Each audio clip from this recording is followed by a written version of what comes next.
in just a few sentences and words, trust that has been built since World War II has been eroded and degraded.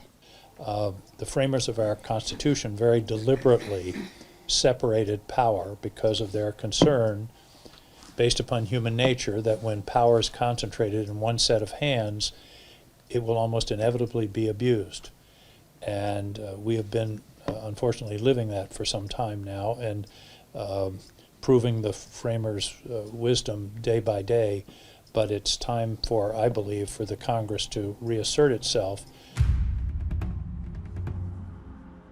A delegation of United States senators are in Greenland for what they call as a measure to rebuild trust that has been shattered by U.S. President Donald Trump's threats to annex the Arctic island.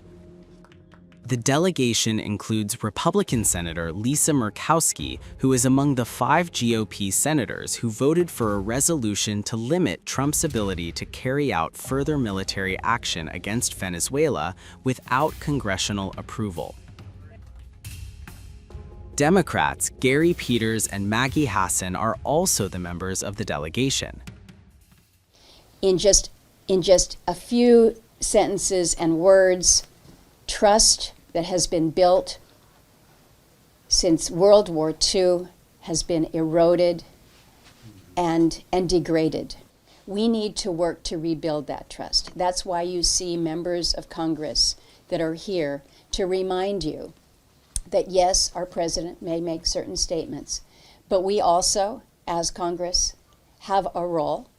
We have a system of checks and balances. I was pleased that the president at Davos took military force off the table, and that we have now entered into a tripartite discussions about the security situation in Greenland, and additional partnerships with this country of such huge potential and resilient and magnificent people. So that's the background of our trip. As I say, we've had the framers of our Constitution very deliberately separated power because of their concern, based upon human nature, that when power is concentrated in one set of hands, it will almost inevitably be abused. And we have been, unfortunately, living that for some time now, and proving the framers' wisdom day by day. But it's time for, I believe, for the Congress to reassert itself. Trump has caused alarm among the European allies through his repeated threats to take over Greenland, a Danish territory, citing threats from Russia and China. Trump reshared another image of him seated with European leaders with a map showing North America draped in U.S. flag. I want to say that we don't see the presence of China here just yet. But it's clear that they are showing growing interest in the Arctic. Ports, transport hubs, keeping in view of the climate change and the warming of the climate and opening of the trade routes. So what the intelligence services are warning is that it creates security risks because the leverage over the supply chain is something that we have already experienced if those supply chains or trade routes are weaponized for that matter. So if we think about the global rare earth market, China has a significant share. We know that there is also critical raw materials in Greenland for that matter. So Europe must stay vigilant in this case, and that's what we are doing. Yes, indeed, there's a potential we follow closely, but the perception that there is massive Chinese activity and investment is simply not rooted in reality. Most of it is in Russia because Russia permits it. And of course, if China wants to invest or buy something here or in another NATO Arctic country, they would need a permission, and if we don't like it, they will not get that permission.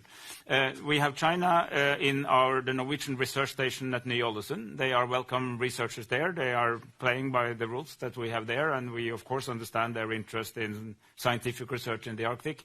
But this is an issue that I think we handle quite appropriately, and we don't see a big drama around that.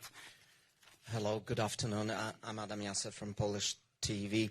I have one question. Trump has repeatedly said that the U.S. needs Greenland for national security reasons, pointing to Russian and Chinese ambitions in the Arctic. The U.S. president has argued that Denmark is not strong enough to defend it against threats posed by the two superpowers. In 2019, Denmark said that they would spend over $200 million to strengthen Greenland's defenses. But as you know, they spent less than 1% of that amount. 1%, there's no sign of Denmark there. And I say that with great respect for Denmark, whose people I love, whose leaders are very good. It's the United States alone that can protect this giant mass of land, this giant piece of ice, develop it and improve it and make it so that it's good for Europe and safe for Europe and good for us. And that's the reason I'm seeking immediate negotiations to once again discuss the acquisition of Greenland by the United States, just as we have acquired many other territories throughout our history, as many of the European nations have. They've acquired. There's nothing wrong with it. Greenland is facing difficult times, and I want to thank Canada for being a steadfast friend and supporter of our country. It is deeply appreciated. It brings comfort and reassurance for the Greenlandic people to have a close ally and neighbor reaching out with support and presence. Greenland may be vast, frozen, and sparsely populated, but its geopolitical heat is rising every day. The Arctic territory once again made headlines as its leaders publicly praised Canada for backing them amid growing pressure from the United States. Foreign Minister Vivian Motzfeldt said Canada's support comes at a tense moment as fresh signals from U.S. President Donald Trump reignite interest in acquiring this strategically critical land. In a world where ice meets influence, Greenland is no longer just remote, it's at the center of a high-stakes geopolitical showdown.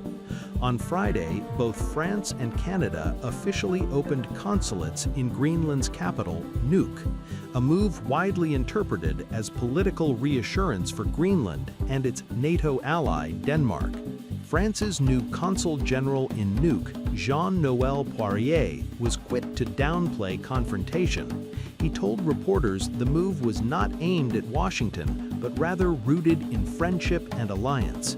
His message, when friends are needed, France is there, with Greenland and Denmark. France's ambassador to Denmark reinforced that point, calling the consulate more than symbolic. He described it as a concrete commitment to cooperation between European partners, especially at a time when Greenland's future is drawing global attention. Trump's past attempts to purchase Greenland were dismissed outright by Copenhagen and Nuuk, but renewed rhetoric has revived concerns that the Arctic could become the next theater of geopolitical competition. So I want to thank you, Mr. President, for a great, amazing job you do with our people, too. They work together so well. Appreciate it. Not easy.